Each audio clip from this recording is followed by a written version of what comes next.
Christian Doudel, bonjour. On va maintenant aller en Moldavie. On en avait déjà parlé, mais la situation géopolitique et même militaire a évolué avec le conflit entre la Russie et l'Ukraine. Alors, resituez-nous un petit peu ce pays. Il y a aussi une Moldavie roumaine, et puis il y a une République de Moldavie depuis un certain nombre d'années, avec même une zone qui s'est auto-proclamée indépendante, la Transnistrie indépendante avec des guillemets, pro-russe. Alors, redécrivez-nous le paysage géopolitique de cette petite république, aujourd'hui candidate à l'entrée dans l'Union européenne. Et même à l'OTAN. Et même à l'OTAN, exactement. Alors sur la Moldavie, je dirais que la situation est objectivement et sur le temps long en voie d'amélioration. Dans cette Moldavie, que tout le monde peut localiser maintenant, Oui. parce que désormais, avec l'opération militaire spéciale de Poutine, tous les jours à la télévision, on voit l'Ukraine, la Moldavie à côté et la Roumanie plus à l'ouest. Donc cette Moldavie est aujourd'hui entre la Roumanie et l'Ukraine. Alors aujourd'hui, on est dans une situation où beaucoup ont craint que cette Moldavie fasse les frais de cette opération militaire spéciale.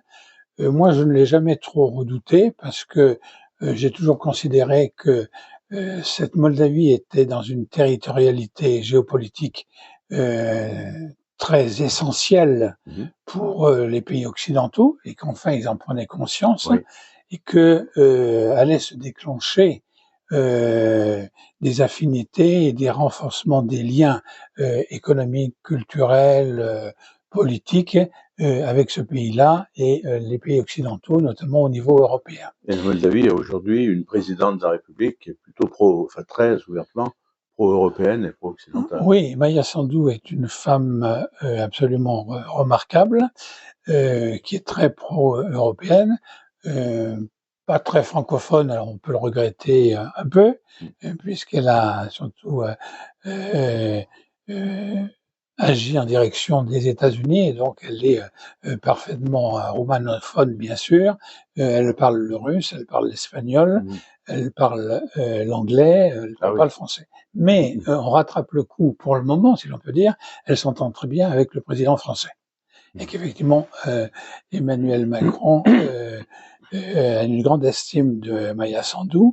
Et je pense, et en tout bien tout honneur, que ça soit clair, qu'il a une idée, le président français, d'un renforcement de partenariat avec Maia Sandu en tant que présidente de la Moldavie, et qu'on pourrait reparler de l'avenir de la Moldavie et de Chisinau dans la résolution du conflit entre l'Ukraine et la Russie. Je rappelle aussi que début juin de cette année 2023, il y a eu un très grand sommet européen mis en œuvre en accord avec Maia Sandu et avec une initiative au départ du président Macron, une grande rencontre européenne qui a réuni les 40 chefs d'État européens à Castelmimi, où là c'était déjà une initiative forte qui montrait que tous les États européens s'intéressaient à venir réfléchir dans ce territoire moldave et à Chisinau. Et donc ça avait une profonde signification politique que moi je prolonge de fait, et je ne sais pas si mon hypothèse se réalisera, mais cette idée selon laquelle, au moment de la résolution du conflit entre l'Ukraine et la Russie, eh bien, si vous y réfléchissez bien à la question, Chisinau est sans doute une grande capitale qui, dans l'air de la mer Noire, peut être pressentie à être le lieu des négociations au terme de ce conflit épouvantable que l'on connaît encore. Et en plus, il n'y a pas eu trop d'incidents dans la République séparatiste de Transnistrie depuis le début de cette opération spéciale russe, avec des guillemets. Alors sur la Transnistrie, l'Occident et les Français en particulier fantasment beaucoup sur ce territoire. Et ils fantasment d'autant plus qu'ils n'y connaissent pas grand-chose et qu'ils ont une approche trop forte de cette réalité transnistrienne.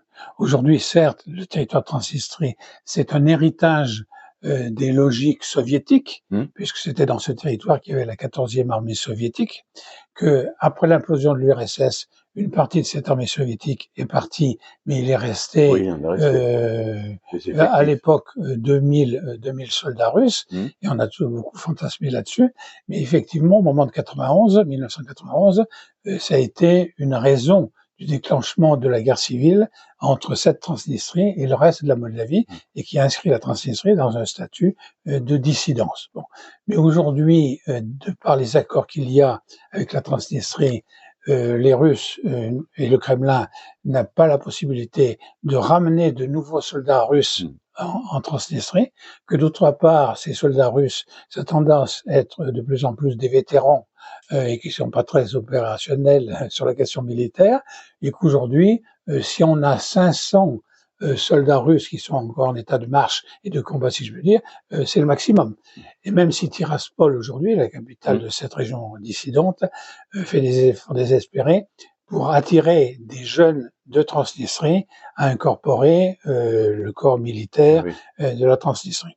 Donc là, cette question transnistrienne, elle sera réglée très rapidement au terme de la négociation entre la Russie et l'Ukraine, et que j'ai rencontré récemment le premier vice-premier ministre du gouvernement de Chisinau, qui est Oleg Serebryan, mon ancien étudiant qui auparavant a été ambassadeur de Moldavie à Paris. Ministre des Affaires étrangères.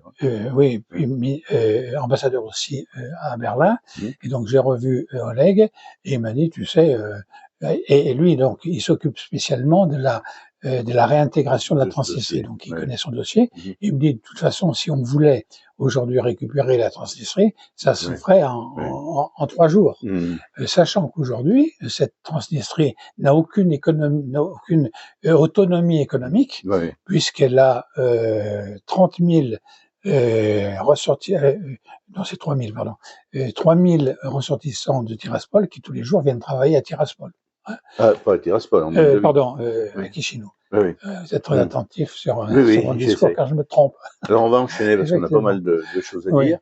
2 mots, vous êtes consul honoraire de Moldavie. Est-ce que vous avez des actions en direction de la Transnistrie? Je crois que vous avez amené des ouvrages universitaires à l'université de Tiraspol. Et puis on va parler d'une association dont vous êtes aussi le président et qui va avoir une action originale. Alors, effectivement, avec la Transnistrie, et je travaille beaucoup avec l'Alliance française de Chisinau, pour essayer de contribuer à renforcer ou à maintenir une francophonie en Transnistrie. Donc c'est dans ce cadre-là qu'on avait établi des conventions pour faire venir des jeunes étudiantes transnistriennes à Saint-Étienne qui ont suivi des cours de Sciences Po par ailleurs, et que l'idée c'était qu'elles renforcent leur maîtrise du français, dont elles avaient déjà toujours une bonne capacité, qu'elles retournent ensuite à Tiraspol pour devenir professeurs de français et remplacer les vieux profs de français qui sont atteints par les limites de l'âge et qui ne peuvent plus enseigner. Alors ça n'a pas toujours bien marché parce que faire sortir des citoyens moldaves de Moldavie, c'est facile, les faire y retourner... Oui, c'est plus compliqué parfois. C'est plus compliqué. Vous l'avez vécu. Alors on va parler, vous êtes aussi président d'une association dont vous allez nous donner l'intitulé exact, les missions, les actions, et on va plus particulièrement, parce que le temps passe, parler d'une action originale. Alors cette association, c'est les Amis de la Moldavie en Auvergne-Rhône-Alpes, dont j'assure la présidence, qu'on a lancé en 2014. Donc vous avez organisé des salons du vin. Oui, on a déjà une antériorité de notre fonctionnement. Donc on a fait des rencontres œnologiques, on a fait les stands à la fois de Saint-Étienne, on était récemment au forum des associations où il y avait un stand de l'association. Et donc on essaye de faire connaître davantage la Moldavie aux citoyens de la région, Auvergne-Rhône-Alpes.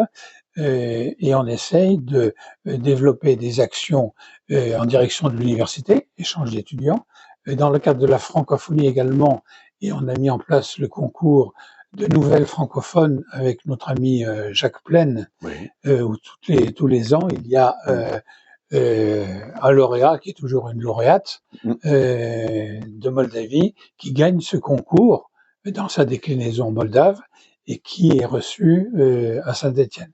et la prochaine lauréate va être reçue avec sa professeure de français, comme tous les ans, et cela, ça fait bientôt 9 ans.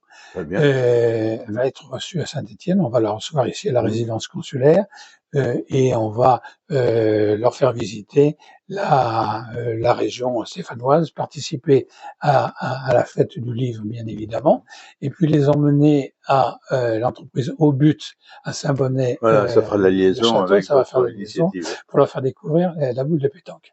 Alors là, sur cette histoire de boule de pétanque, c'est une idée que j'ai depuis longtemps, parce que j'ai toujours pensé que la boule de pétanque était une spécificité française et que dans ce sens-là, elle pouvait avoir une connotation et une signification francophone et francophile, qu'en plus, elle ne nécessitait aucun équipement particulier à jouer à ce jeu. Et les Moldaves ne connaissent absolument pas la pétanque. J'ai emmené plusieurs ambassadeurs à la boule au but et qui ont été émerveillés de ce jeu magnifique. Bon. Alors, pendant longtemps, j'ai été un peu en échec sur la montée en puissance de ce projet, mais récemment, il se trouve que, par les voies du ciel, je ne sais pas, il se trouve que la ville de Chomérac, dans l'Ardèche, a été désignée centre national et international de la formation des moniteurs à la boule de pétanque. Et donc, quand j'ai vu ça, j'ai foncé voir le maire de Chomérac. Il m'a dit, bah, écoutez, oui, j'ai déposé un dossier quand on a eu ce label, ce dépôt, et tout le monde s'est moqué de moi, et c'est lui qui a remporté la mise. Et donc, c'est Chomérac qui est aujourd'hui centre national et international de la boule de pétanque en France. Et il va soutenir votre... Alors, la boule de pétanque, qui va être aux Jeux Olympiques de Los Angeles en 2024. Ah oui, très bien. Et là, ça monte en puissance. Et alors, j'ai proposé au maire de Chomérac, je lui ai dit, écoutez, moi, je vous propose un jumelage avec une petite ville du nord de la Moldavie, qu'on va désigner comme étant la capitale de la boule de pétanque en Moldavie. Alors, pourquoi cela? Et cette ville s'appelle Kőrget. Pourquoi cette ville-là? Parce que cette ville est très francophone. Après, au moment de l'indépendance, il y avait 8000 habitants dans la ville, 3000 sont allés en France pour s'expatrier et trouver du travail. Et que cette ville, par ailleurs, sur sa place centrale, elle a un restaurant gastronomique qui s'appelle la Paris, le Paris, et avec une tour Eiffel de 30 mètres de haut. Ah oui. Et donc, c'était pour moi des critères suffisants pour la désigner comme une capitale particulièrement francophone et francophile. Et après avoir rencontré le maire de Kőrget, avec qui j'ai joué à la boule de pétanque dans sa ville, je lui ai apporté des boules de pétanque, et je lui ai dit, ben voilà le projet que l'on a. On a le projet de vous jumeler avec la ville de Chomérac, en Ardèche, et monter un partenariat qui s'appuie en premier lieu sur la pratique de la pétanque et à diffuser ce jeu sur toute la Moldavie. Avec cette caractéristique, que je terminerai par là. Parce qu'il faut.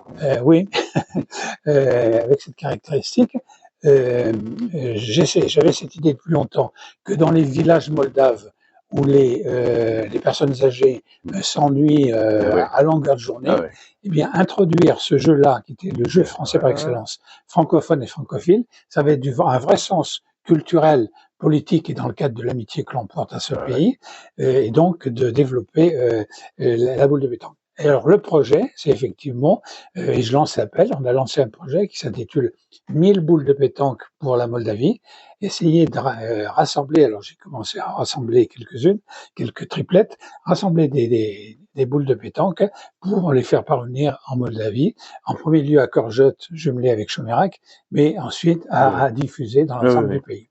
Voilà l'idée. Très bien, merci beaucoup. Ainsi se termine Cartes en tête.